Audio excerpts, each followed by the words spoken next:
오늘 말씀을 잘 이해하려면 히스기야의 시대의 역사를 조금 우리가 알아야 되는데요. 이것은 히스기야 역사뿐만 아니라 그 시대의 세계사 역사도 조금 우리가 함께 전반적으로 같이 가는가요?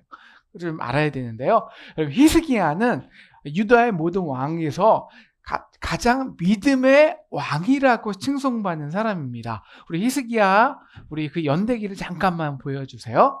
연대기를 잠시만 보여주시면요. 히스기야가 왕이 될 때는요, 우리 이제 세계 예수님께 오시기 전까지 세계 4대 제국이 있는데요. 그 다음에 히스기야 때가 아시리아 제국입니다. 그 다음이 바벨론 제국이고, 그 다음에 페르시아 제국이죠. 이것이 이제 세계사 역사인데, 히스기야는 이 아시리아 제국을 완전히 거의 무찌른 사람입니다. 그러니까 아시리아 제국을 멸망시켰다라고 봐도 돼요. 그런데 아이러니하게 보이진 않지만 이 히스기야는 어떤 세계사에서 굉장히 중요한 단초를 제공하냐면 이 바벨론이라는 새로운 이 제국을 형성하는데 매우 크게 기여를 하게 됩니다. 그리고 이제 원래 이 사무엘상 하를 보시고 열왕기를 보시면 알겠지만 이 솔로몬 시대 이후에 이 이스라엘이 남유다, 북이스라엘로 나눠지는데요. 그 다음에 쭉 같이 가다가 이 북이스라엘이 완전히 아시리아에게 BC 722년에 멸망이 납니다. 그때는 아시리아 제국이죠. 이제 그때 히스기야를 남유다를 함께 쳐들어오는 거예요. 산헤립이. 그때 3년은 히스기야가 성전에서 이 성벽에서 이 산헤립을 버티고 막았습니다. 유일하게 히스기야만 이 아시리아의 공격을 대항했어요. 그리고 그러니까 아시리아의 산헤립이 히스기야에게 야 네가 하나님을 의지한다고? 야 하나님이 그럼 살아있는 하나님이 이 세계 모든 왕들을 진멸시켰냐? 그 왕들이 우리 산헤립의 이 아시리아의 하나님보다 너희 하나님이 더 오르냐? 더 능력이 있냐? 그래서 너희 지금 이 지형 이 꼴이 됐냐? 하고 조롱을 합니다. 그러니까 이 히스기야가요 옷을 탁 찢고 그 편지를 하나님께 들고 금식을 하고 회개를 하고 정말 주를 앙망하여서 하나님께 기도하고 울부짖죠. 그래서 결국 어떻게 됩니까? 그 다음 하루 만에 18만 5천 명이 역병에 걸려서 다 죽습니다. 그리고 산헤립은 이 자신의 아시리아의 본국에 역적이 이 쿠데타가 생겨서 급히 도망가게 되죠. 그리고 아시리아는 전력을 급격히 잃게 되고요. 완전히 역사 속으로 사라지게 됩니다. 그러니까 그리고 유다를 지켜냈죠. 엄청 그래서 믿음의 왕입니다. 히스기야는. 그런데 이 믿음의 왕이라는 사람이요. 결국 아시리아에서는 구원을 했지만 이 오른쪽에 있는 바벨론 이 바벨론을 굉장히 흥왕하게 하고 바벨론 제국에 의해서 자신의 나라를 완전히 잃게 만드는 결정적인 제공을 합니다. 뭐 때문에 그럴까요? 축복받아서 그렇습니다. 축복받아서. 오늘 39장인데요. 38장에 이런 얘기가 나오죠. 자, 38장에 하나님이 히스기야에게 딱 나타납니다. 야, 너 이제 끝났어. 너는 내 집에 유언하라. 이게 뭐냐면 영어로 말하면 set your house in order. 그러니까 내 집을 정리해 라는 거예요. 쉽게 말하면 야, 내 인생 끝났으니까 이제 방 빼 라는 거예요. 저는 이제 미국에서도 여기서 전소에서 살지만 미국에서도 항상 월세로 살아서 이 집에서 방 빼라는 게 제일 싫습니다. 주인이. 그러니까 마치 내 집까지 막 가구 맞춰놓고 저는 또 성격이 그래서 뭐 하나 딱딱딱딱 맞춰놓고 막 다 맞춰놨는데 우리도 그러잖아요. 갑자기 주인이 방빼라는 거예요. 그럼 어떡합니까? 그전까지는 내 집인 줄 알았죠. 왜? 내가 렌터에서 하는 거니까. 근데 갑자기 주인이 방빼? 그럼 어쩔 수 없어요. 그럼 나가야 돼요. 왜? 주인의 집이니까. 야, 희석이야. 이게 내 집인 줄 알았지? 네 나라인 줄 알았지? 나 알았는지 알았지? 야, 너 방빼. 너 인생 끝났어. 내가 죽고 살지 못할 거야. 그러니까 히스기야가 잘하는 게 있잖아요. 믿음의 왕이지 않습니까? 다 모든 것을 금식하고 전폐하고 딱 성전에 가서 벽만 바라보고 주님께 하소연을 하고 우리 다음 주에 볼 것처럼 주를 앙망하고 부르짖습니다. 그러니까 히스기야가 얼마나 또 회개하고 하나님께 울부짖었는지 이사야 선지자에게 그 기도를 보니까 15년 더 살게 해줘라. 그래서 15년을 사는 축복을 얻었습니다. 근데 그 결과가 어떻게 했을까요? 그 결과가 히스기야는요 그때 죽었으면 아마도 다윗 왕보다 더 위대한 왕으로 남았을 것입니다. 근데 그 15년 살아서 히스기야는 자신뿐만 아니라 자신의 후손, 이스라엘을 완전히 멸망에 빠뜨리게 되는 것이죠. 자, 이제 오늘 말씀을 이제 보겠습니다. 오늘 말씀이 거기서부터 나오는데요. 39절을 보니까요. 자, 이제 병이 나왔잖아요. 병 난 다음에 바벨론 왕, 우리 39절 1절입니다. 무로닥 발라단이 히스기야가 병을 나았으니까 글과 예물을 보낸 거예요. 이 글에는 온갖 칭찬이 있습니다. 왜냐하면 당시에 히스기야가 누굽니까? 네, 아시리아 제국을 물리친 사람이에요. 그 이후로 히스기야와 그의 이 이스라엘 유다 왕은 거의 제국같이 부흥했습니다. 은과 금이 쌓여 있고요. 왜? 아시리아를 이겼으니까. 모든 사람들이 조공을 하고요. 나라가 흥왕을 하죠. 근데 거기다가 그래서 이제 히스기야가 높아졌다, 겸손해졌다, 다시 교만해지니까 하나님이 딱 쳤는데 다시 그 병까지 회복하니까 다시 이쪽 사방에서 그때 바벨론은 그냥 조그만 속국이었습니다. 히스기야요, 당신은 위대합니다. 당신이 이 아시리아를 이겼기 때문에 다시 우리 같은 나라들이 다시 살게 되었습니다. 막 그렇게 글과 예물을 보낸 거예요. 그러니까 2절 히스기야가 뭐라고 합니까? 그것을 기뻐하면서 그 사신들에게 뭔가 봄을 참고, 그러니까 내가 왜 그렇게 위대한지 그 바벨론 왕이 써놓은 그 자신의 위대함을 다 하나하나 증명해 보이는 거예요. 그래, 이게 보물 창고고, 이게 무기고고, 이게 모든 은근과 향료고 다 보여준 거예요. 하나도 빼놓지 않고. 그래서 국내의 소유를 보이지 아니한 것이 없다라는 거 이렇게 나와 있습니다. 아마 이해는 돼요. 얼마나 히스기야가 얼마나 힘들게 살았습니까? 맨날 사내립에게, 아시리아에게, 하나님께 막 이렇게 꾸중 듣고 그렇게 인생의 역경 가운데 살았으니까 이해는 됩니다. 그러니까 막 칭찬해주고 막 이렇게 떠받쳐주니까 정신이 없는 거예요. 다 보여준 거예요, 속까지. 바로 바벨론의 전략이었죠. 히스기야가 얼마나 무엇을 갖고 있는지 알아보기 위함이었죠. 다 보여준 거예요. 그러니까 오늘 말씀 이사야 선지자가 이렇게 3절에 이렇게 말하죠. 아니, 당신 지금 누구에게 뭘 보여준 거예요? 그러니까 그 사람들은 바벨론에 온 사람이고요. 우리 4절 보여주세요. 자, 그럼 당신 도대체 이 왕국에 뭘 보여준 거예요? 그러니까 히스기야가 내 궁전에 있는 것을 다 보여준 거예요. 내 창고에 있는 것을 보이지 아니한 것이 보물이 하나도 없다. 왜? 내 거니까. 내 보물이니까. 그러니까 이사야가 이렇게 한 말이죠. 아니, 이게 내 집이라고요? 내 보물이라고요? 내 소유라고요? 15년도 안 됐습니다. 15년도. 하나님이 그 전에 뭐라고 그랬습니까? 야, 네 집 방 빼라고 했습니까? 이거 네 집이야? 아니야. 너한테 전세 준 거야. 월세 준 거야. 네 집으로 착각하지 마. 그런데 막 하나님 그렇죠 라고 다시 막 기도한 다음에 그래서 축복을 주시자 다시 내 집이 된 거예요. 내 보물이 된 거예요. 내 소유가 된 겁니다. 사람들이 그걸 칭찬하니까 다 보여준 거예요. 과시한 거예요.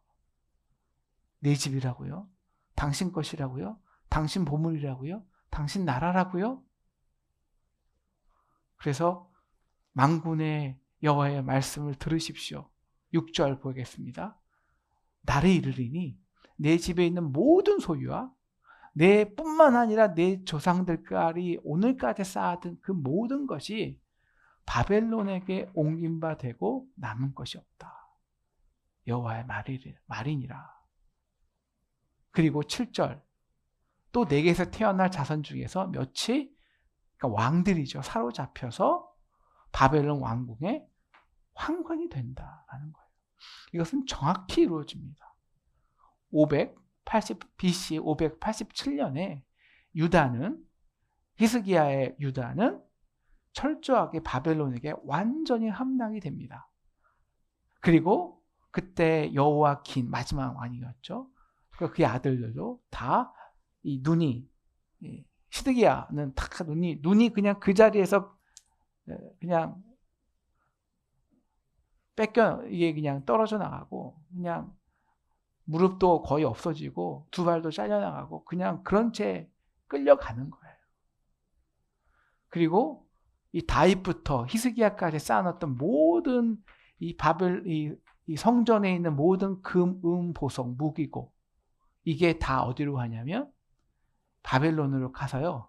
바벨론이요. 우리 바벨론 역사를 보면 알지만 사막 한가운데 황금 도시를 만들어 놨거든요. 그게 다 바벨론의 초기 자금과 군사력과 왕궁을 짓는데 가장 크게 기여를 한 것이 바로 다윗과 솔로몬과 히스기야가 모아놓은 금과 은이에요.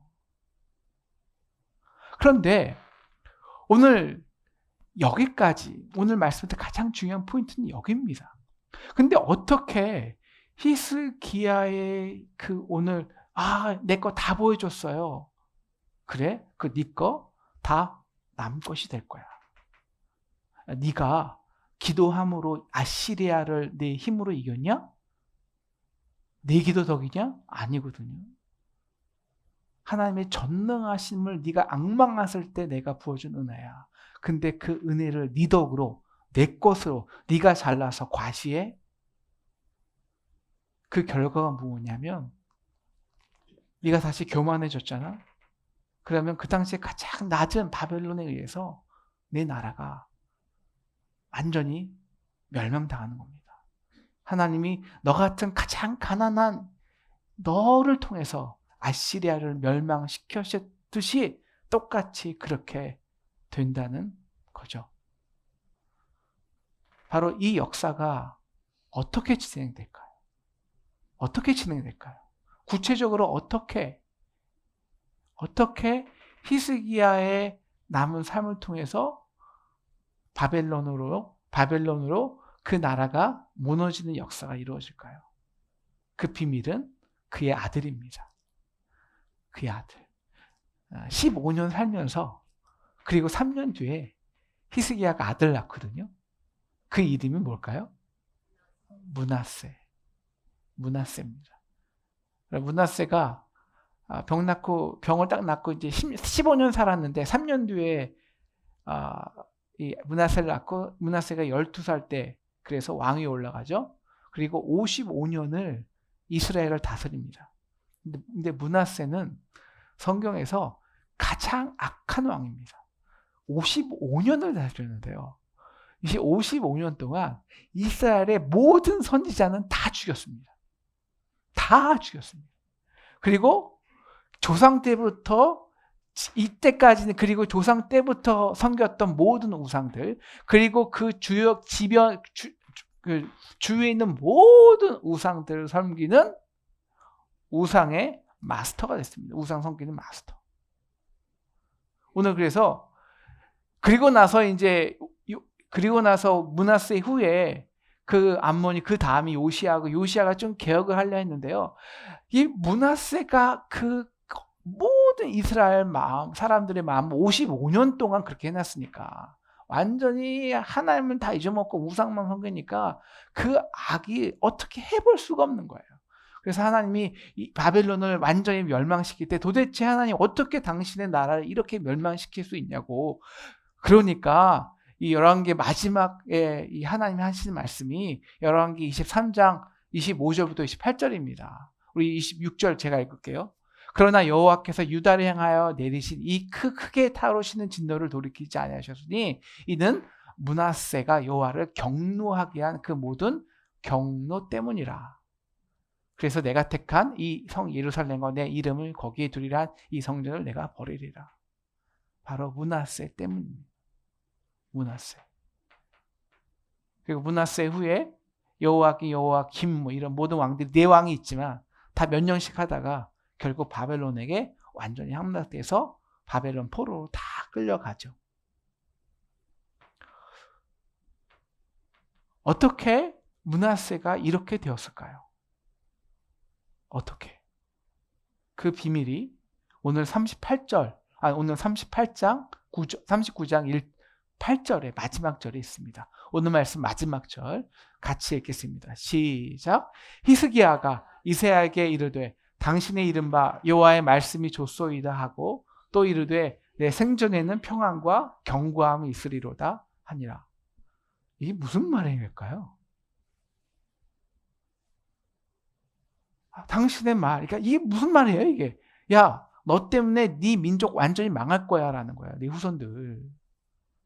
그러니까 좋소이다라는 것은요, 잘됐다 이게 아니라 인정하는 거예요. 내 잘못입니다. 당신의 말이 합당합니다. 내가 죄인입니다. 이런 말이에요. 그런데 그리고 고백해놓고 그 속으로는 이렇게 말했다는 거예요. 영어로는 for he thought 이렇게 생각했다는 거예요. 내 생전에는, 내 당시에는, 내 대에는 평안과 견고함이 있으니까 지금 내게 이루어지는 것은 아니고 내 후대에 이루어지는 거니까 뭐 괜찮겠지 뭐. 바로 그 생각 때문이었다는 거예요. 그 생각. 왜? 아니 뭐 아이를 낳는 거는 죄악이 아니잖아요. 므낫세 낳을 수 있습니다. 그런데 여러분 히스기야가 분명히 하나님의 말씀을 들었거든요. 네 후대는 내가 이것 때문에 바벨론으로 멸망당할 거야. 경고함을 들었습니다. 그리고 인정했어요. 내 잘못이라고. 그런데 내 생전에는 평안과 견고함이 있으니까 내 대에는 이루어지지 않을 거야. 역으로 그 경고가 그 하나님의 경고가 지금 나의 경고함이 된 거예요. 내 때는 이루어지지 않으니까. 그래서 나 때에는 오히려 내가 하나님께 받은 축복, 그래서 얻은 그 은과 불을 누리는 거에, 쌓아놓는 거에 집중했다라는 거죠. 자, 그러면 그렇게 될 때 자연히 그리고 나서 이 3살 나머지 3년 후에 므낫세가 태어났습니다. 므낫세에게 무슨 교육을 할까요? 어떤 교육을 할까겠습니까?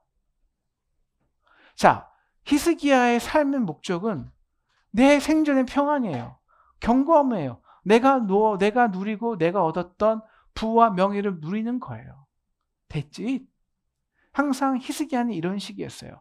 지금 당장, 지금 내게 고난이 있으면 막 기도하고 하나님 나를 살려주세요. 여호와를 앙망하고 그 문제를 해결해요. 하나님의 축복을 받아요. 그런데 그때면 끝이에요. 왜 항상 지금일까요? 왜? 목적이 내 평안이니까, 내 견고함이니까, 나니까, 내 나라니까, 내 집이니까. 그런데 하나님이 이 히스기야를 향한 계속 말하는 이유, 야, 이게 내 집이야? 아니야, 이거 나의 땅이야, 내 백성이야, 네 백성 아니야, 네 소유 아니고 사랑하는 나의 백성이고 사랑하는 나의 아들이고 사랑하는 나의 땅이야, 이 나라야, 내 땅이야, 내 나라야. 너에게 잠깐 렌트한 거고 전세 준 거야 라는 거예요. 전세 준 거야. 그런데 히스기야는 이게 내 땅, 내 것, 내 소유, 내 보물만 관심이 있는 거예요. 그러니까 지금 시야가 결국 지금이에요. 미래가 될 수 없어요. 왜? 내 나라니까. 그러면 당연히 히스기야가 내 자식에 대한 교육을 신경 쓸까요? 아니요. 지금 히스기야는 삶에서 지금 하나님이 주신 축복을 내가 어떻게 누리는가, 그것만 관심이 있어요. 그것만. 여러분, 왜 므낫세가 철저하게 하나님의 선지자들을 다 죽이고 우상 숭배하는 자들이 되었을까요? 그 이유는 바로 아버지가 삶의 목적이 아버지의 평안과 나의 견고함 때문입니다. 그러면 자녀들에게 당연히 그 삶의 목적이 될 때 하나님께서 어떻게 축복을 주시는지, 하나님의 말씀을 경외할 때 하나님이 어떠한 인도하심이 있는지, 하나님의 말씀을 순종할 때 따르는 하나님의 축복이 아니라 지금 내가 얻은 물질로 인한 축복을 얻게 돼요. 이것이 무엇일까요? 우상이죠. 이것이 우상입니다. 여러분, 우상은 무엇입니까? 눈에 보이는 거예요. 지금 있는 거예요. 우상의 반대말이 하나님의 말씀입니다. 그건 역사예요. 하나님의 말씀은 보이지 않아요. 왜? 역사를 주관하니까. 현실에 갇혀 있지 않다고요. 그래서 40장에 하나님의 이제 40장 다음 주에 볼 말씀이지만 하나님이 이렇게 이스라엘 백성에게, 유다 백성에게 말씀하시는 거예요. 야, 풀은 마르고 꽃은 시드나 우리 하나님의 말씀은 영원히 서리라. 하나님을 경외하는 방법. 그래서 하나님의 말씀으로 역사가 주관하는 방법, 역사가 이루어지는 방법을 도저히 알 수가 없는 거예요. 왜? 아버지가 하는 모든 것은 지금 내가 있는 것으로 나의 유익과 나의 견고함, 나의 시큐리티를 얻게 하니까. 그럼 당연히 그의 아들들은 하나님의 역사를 볼 수가 없을 거예요. 뭐만 보냐? 아, 지금 있는 힘의 능력, 지금 있는 권력의 능력, 지금 있는 부의 능력. 아, 이걸 붙잡아야지. 이게 나를 살리는 거지. 그러면 뭐가 됩니까? 당연히 우상 숭배자가 되는 것이죠. 우상 숭배자. 하나님의 말씀을 멸시합니다. 왜? 지금 내가 보이는 거, 의지하려는 것을 의지하지 말라고 하니까. 므낫세, 당신 이거 의지하면 안 됩니다. 하나님의 말씀 들어야 됩니다. 선지자 죽여버리는 거죠. 다 죽여버리는 거죠. 그리고 지금 내가 보이는 아버지가 물려준 그거 지키려고 온갖 우상을 섬기는 것입니다. 그래서 므낫세가 그 나라를 온통 우상 숭배의 나라로 만들어 버린 것이죠. 이것은 역사가 증명합니다. 이것은 꼭 이 성경의 역사가 아니라요. 세계사 역사도 한 번에 오차도 없습니다. 세계사 역사는 이것의 성공과 실패에 끊임없는 반복인데요. 특별히 우리 인생, 개인의 인생도 그렇고 역사의 이스라엘뿐만 아니라 이 세계사 역사도 있습니다. 마찬가지입니다. 이 승리의, 성공의 인재에는요, 항상 성공에는요, 실패의 DNA가 따라 붙습니다. 딱 하나예요. 지키려는 것. 내가 성공을 지키려는 그 마음이 항상 후대에는 실패하는 인자를 낳아요. 한 사람의 인생도 그렇지만 역사도 마찬가지입니다. 특히 가족의 역사. 그래서 아버지가 성공한 사람들, 아버지 때 크게 성공한 사람들은요, 그 자녀들이 대부분, 다는 아니겠지만 많은 경우에 성공하지 못하고 어려움을 당할 확률이 굉장히 많습니다.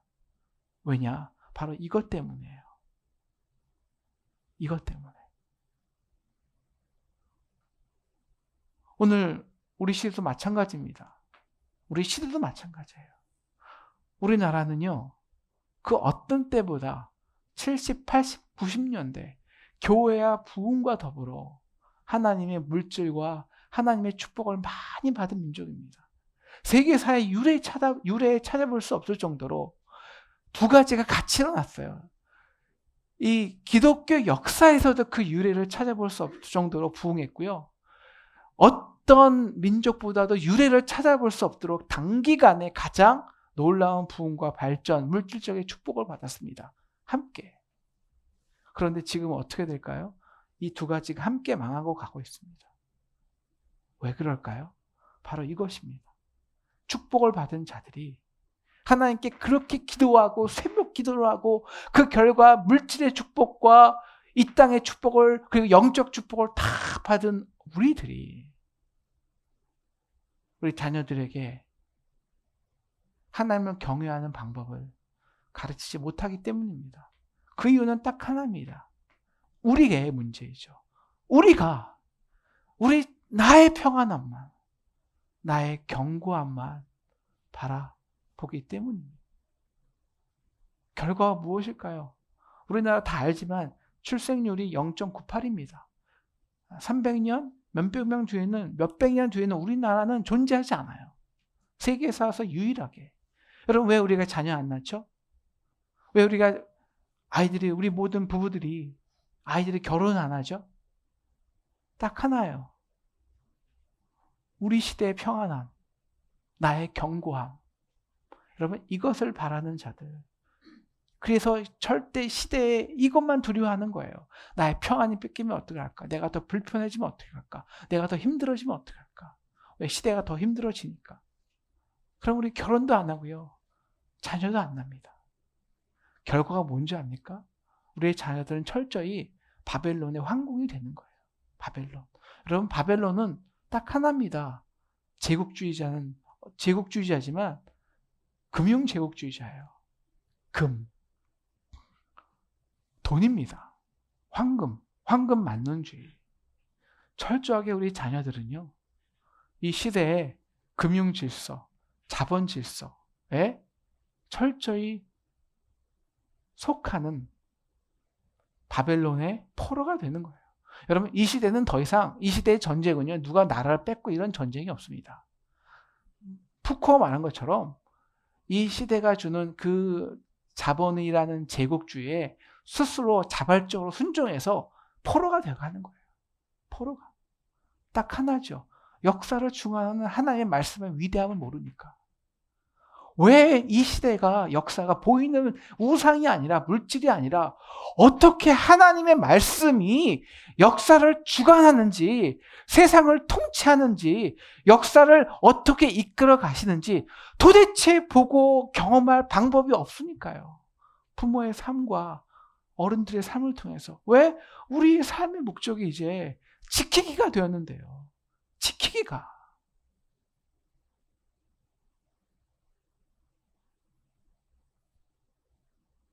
제가 지난주에 어떤 분을 만났는데 저는 기겁을 했습니다. 요새 많은 교회들이요. 교회 목적이 뭐냐면요. 우리의 평안입니다. 지금 우리가 얻는 견고함입니다. 그래서 우리 건물 지키기에, 우리가 하는 프로그램 지키기에 모든 걸 올인합니다. 그래서 뭐 하는 줄 아십니까? 다음 세대들이 죽어갑니다. 다음 세대들이 쓸 돈이 없어요.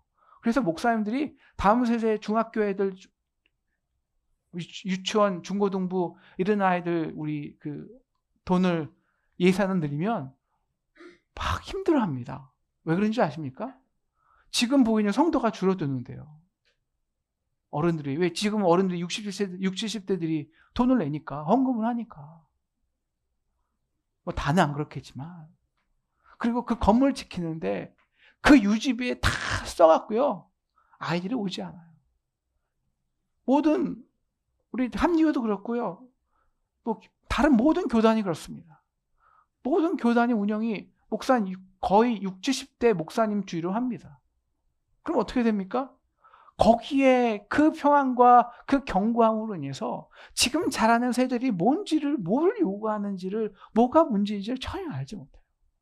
교회는 어떻게 됩니까? 교회는 아무도 남아있는 사람이 없습니다. 그리고 우리의 아이들은 세상이 좋아하고 세상이 매력적인 바벨론의 환관이 되어갑니다. 무엇 때문일까요? 지금 내가 편안하면, 내가 견고하면 되니까. 역사의식이 없는 거죠. 그럼 믿음의 동의로는 역사의식입니다. 하나님의 말씀을 경외해서 눈에 보이는 우상이 아니라, 내가 쌓아놓은 물질이 아니라 하나님의 말씀이 우리를 축복하게 하시는, 그러기 위해서 우리가 그 말씀을 붙잡기 위해서 기도하고 하나님을 앙망하고 부르짖고, 그래서 보이는 것이 아니라 보이지 않는 말씀으로 우리가 축복받는 이 놀라운 은혜가 우리 아이들이 배워야 되지 않겠습니까? 그러면 우리가 어떻게 될까요? 하나죠. 내 집이 아닙니다. 이거 내 집 아닙니다. 내 보물 아닙니다. 내 가정 아닙니다. 하나님 우리에게 잠시 맡겨주신 겁니다. 우리가 내 집, 내 소유, 내 가정, 내 자녀, 내 전이 아니라니까요. 내 집 아니라니까요. 야, set your house in order. 너 집 정리하면 끝나는 겁니다. 그 순간에 끝나는 거예요. 우리의 관심을 하나님 나라, 하나님 나라의 역사, 내 시대가 아니라 그 역사가 다음 세대까지 계승되는 우리 다음 세대,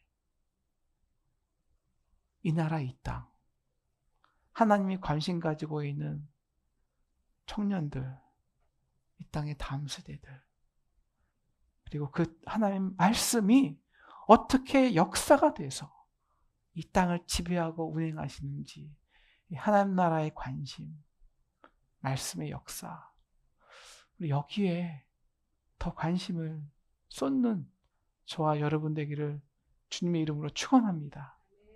그래서 우리가 받은 축복을 우리 자녀들에게 계승할 수 있는 저와 여러분 됐으면 좋겠습니다. 그러기 위해서 우리가 어린이 전도찬지를 우리 4월 13일에 합니다. 여러분, 우리의 일입니다. 예, 돈 되지 않아요. 다음 세대 살리는 것은요, 돈 되지 않습니다. 대부분 교회가 못합니다. 우리는 합니다. 예. 우리 전도사님들 매주 토요일마다 일요일마다 아이들 위해서 정말 열심히 투자합니다. 우리 교회도요, 우리 재정도 다음 세대 위해서 솔직히 많이 씁니다. 우리 다른 모든 교회들이 보면 우리 교회는 비정상입니다. 왜냐하면 좀 있으면 우리 교회가 사역자들이 더 많을 것 같아요. 아멘? 네? 네. 얼마나 좋습니까? 아이들 위해서. 아이들 2명이지만 우리 교회는 아이들 1명이 또 사역자 쓸 거예요. 왜? 1명이 중요하니까. 이것은 우리 전도사님들이 하는 게 아니고요. 우리 모든 교회의 관심입니다. 여러분들도 여러분들이 주위에서 여러분들의 자녀들 중에, 이웃들 중에 아직 교회 안 나가는 자녀들 있으면 꼭 초청해 주세요. 그래서 4월 13일 날 우리가 지금 시대에만 나의 평안함만, 나의 견고함만 바라보지 않고 다음 시대, 이 땅을 향한 하나님 나라를 볼 수 있고, 그래서 말씀이 세상을 주관하는 놀라운 역사를 일으키는 저와 여러분 되었으면 좋겠습니다. 기도하겠습니다.